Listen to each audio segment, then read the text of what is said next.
Ertalabki bir xilgina nonushtadan zerikkan bo'lsanglar, bugun sizlar bilan yumshoqqina quymoqli yegulikni birgalikda tayyorlaymiz. Idishimizga qirg'ichdan chiqarilgan sir va asl barakani mol go'shtili qaynatilgan kolbasasidan qirg'ichdan chiqarib solamiz.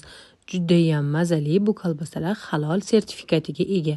Yaxshilab aralashtirgach, tuz, sut, ozgina o'simlik yog'i, un solib xamir tayyorlashni boshlaymiz.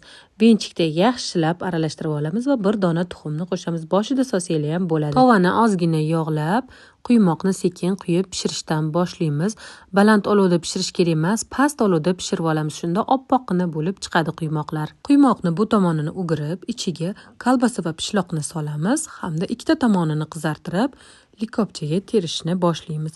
Issiqligida sariyog' sursangiz yanayam mazali bo'ladi. Yumshoqqina bu mazali yegulikni albatta tayyorlab ko'ring. Mazasi sizga yoqadi. Yoqimli ishtaha.